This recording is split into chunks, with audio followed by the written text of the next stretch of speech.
V našom štúdiu už sedí Todd Bjorkstrand, hlavný trenér Kamzíkov. Coach, welcome to the studio. Thank you. Thank you for being here. Yeah. How do you feel after the playoffs? Empty feeling. Didn't get the job done, which obviously, a lot of different emotions. Disappointed that we're still not playing. I would just say empty feeling. If you wouldn't mind, I would like to go in depth a bit from a non-professional point of view. It seemed we were not able to take an advantage from our home ice. Your assistant Jan Šimko said that it was better for us to play in Nitra because the rink there is a bit narrower than it is in Poprad.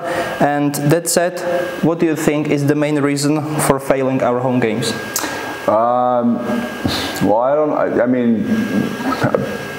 We lost the one game in overtime. Second game of the series, we didn't play very well. We've had a little bit of a issue in my opinion playing at home for some reason. I don't know why. It's obviously something I've thought a lot about. It's funny, and maybe less pressure when you're on the road or whatever, you're not playing in front of your home fans, I don't know, but there's no excuse. We have to be better at home, especially game 5 when we were leading 3-0 going into the third period. We need to finish that game off. I think I agree with Yen that the size of Nitra's ice surface compared to ours is good for the team that we had this year. It's a good question. Unlike in the regular season, we struggled in the power plays, in the playoffs. So, similar question, why was that? And did you miss a defenseman who would feel a bit comfortable in the power plays? Not having, we used Jake Cardwell as our, first power play defenseman there up on the point. So he was with us for part of the series. But that said, we felt that that we had players that could get the job done. We just didn't execute well enough on the power play. So it's obviously an important part. But if your power play is not going well, then your 5-on-5 hockey has to pick it up, and that was also an issue for us. We had a hard time scoring goals. Let's turn the page, shall we? Because I did some preparation and I found out that while your stay in Denmark and Norway, it was real successful, of course, and you won 8 titles, if I'm not mistaken. As coach, yeah. Yes. Yeah. And has it ever happened that your team hasn't been successful in the playoffs, and you mean after a solid regular season? It hasn't happened. I can't remember. I've lost in the quarterfinals before, but not. I can't even remember how many times. But it has happened. Yes. Sorry, let me help you a bit, okay. Because you're completely right. In 2012-2013 league, you lost in quarterfinal, but the next season you were able to penetrate basically to the finals, and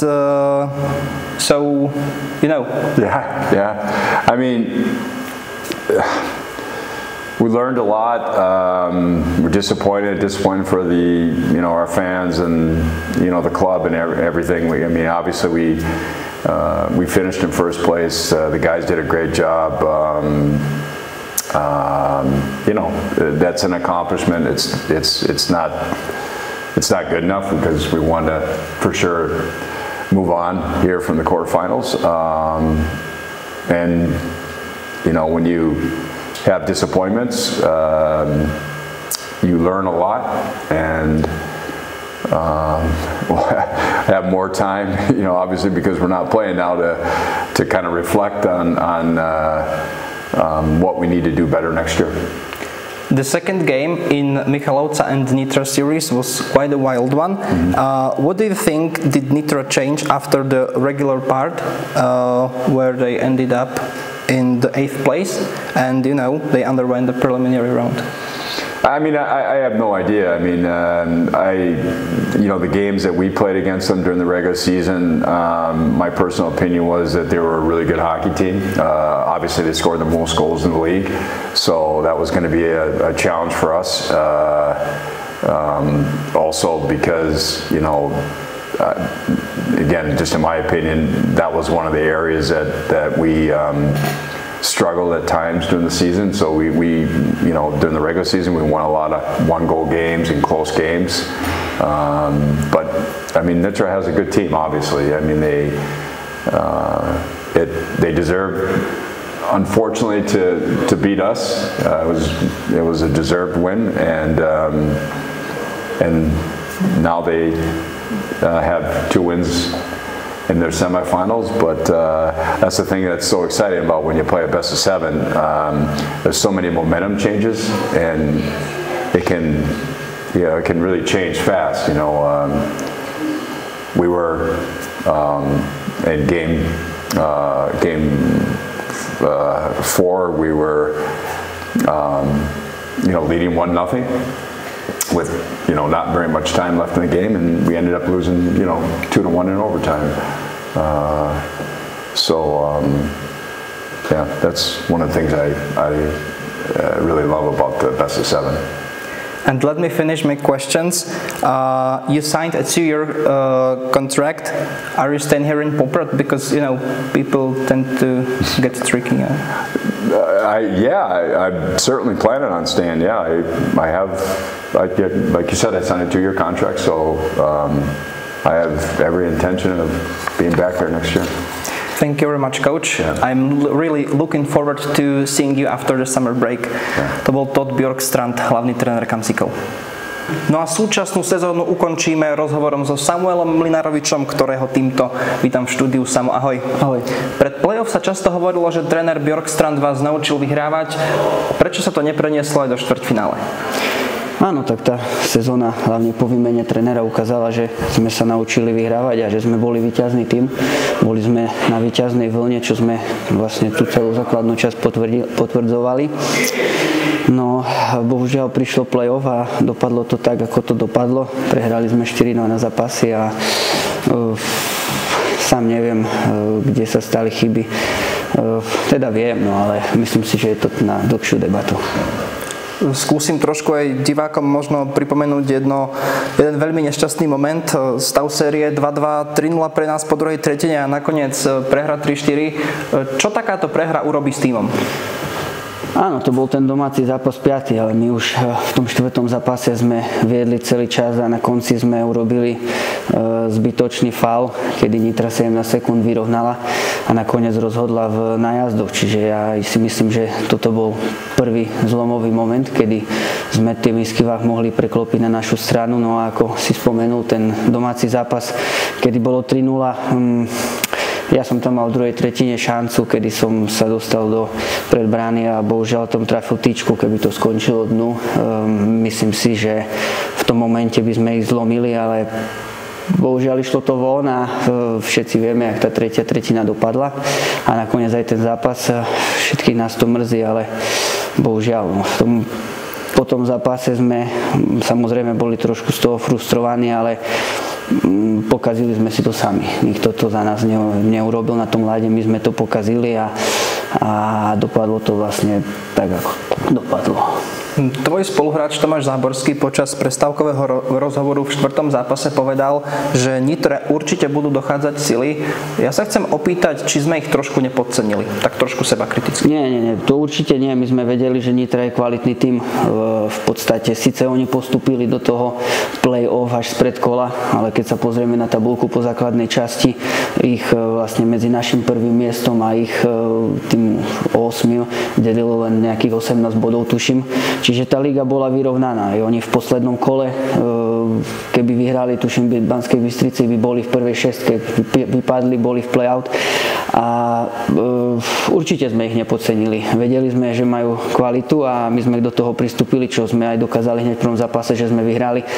Ale bohužiaľ tie ďalšie zápasy nenašli sme cestu k víťazstvu a ťažko sa mi to teraz nejako hodnotí. Ty si dlhoročný center, ale v play-off si hral aj na pozícii pravého krídelníka, tak ako si sa cítil?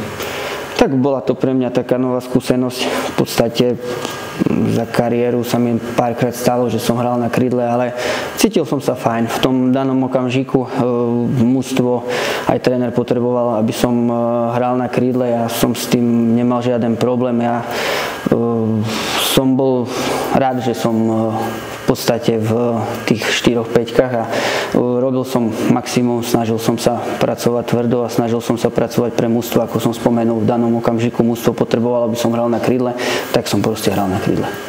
A čo myslíš, kto dvihne nad hlavu majstrovský titul? Ťažko povedať.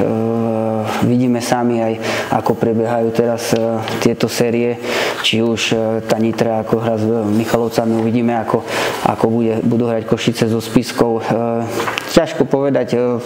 Pre mňa môj taký osobný typ je, že si myslím, že to budú Košice.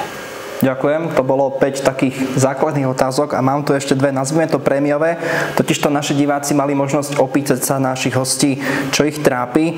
Zoričak sa pýta, ako by si zhodnotil náladu v kabíne počas play-off? Tak nálada, hlavne, poviem tak, pred play-off bola výborná. Všetci sme boli odhodlaní, všetci sme boli namotivovaní po tom úspechu po základnej časti. Samozrejme, vždy sme pracovali aj tých tréningov, aj medzi zápasmi sme pracovali tvrdo. Snažili sme sa či už komunikáciou, či už tréningami nájsť cestu k víťazstvu. Samozrejme, tá nálada, keď človek prehrá, je horšia, ako keď človek vyhrá. Ale nemyslím si, že sme boli nejakí sklesnutí. Aj do posledného zápasu sme nastupovali s tým, že ideme vyhrať. No, bohužiaľ, nestrelili sme tam ani jeden gól. Brankár Kašik bol výborný a nenašli sme naňho recept a bohužiaľ sme prehrali. Jan sa pýta, či uvidíme sama pod Tatrami aj budúcu sezónu. Áno, uvidíme. Mám zmluvu aj na budúci rok, ale kedy nastúpim do zápasu je trošku otázne, pretože koncom decembra som sa zranil, ako všetci vedia, vtedy som vynechal nejaké 2 mesiace a už vlastne vtedy sme sa dohodli s vedením, že ešte tú sezónu dohrám.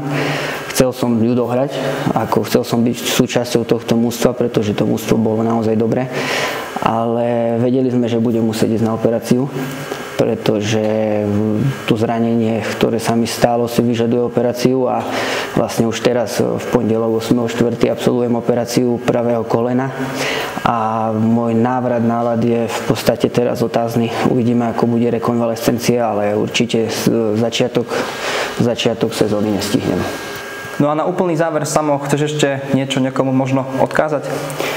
Tak áno, chcel by som sa poďakovať hlavne mestu Poprad, primátorovi Antonovi Dankovi, majiteľom klubu, všetkým sponzorom, partnerom, zamestnancom klubu, ktorí vlastne nás celú sezónu sprevádzali a vďaka ním sme mohli mať také podmienky, aké sme mali.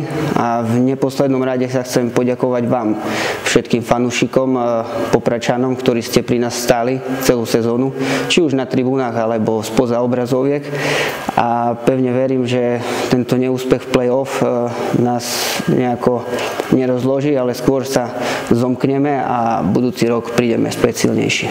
Ďakujem. Ďakujem za tvoje odpovede, za tvoj čas.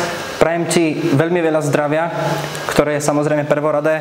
A vážení diváci, ja ďakujem aj vám za celú sezónu, za vašu veľkú podporu. My sa vidíme pravdepodobne po lete, dovtedy oddychujte, dovolenkujte a nezanevrite na nás. Ďakujeme pekne, dovidenia. Ďakujem pekne, dovidenia.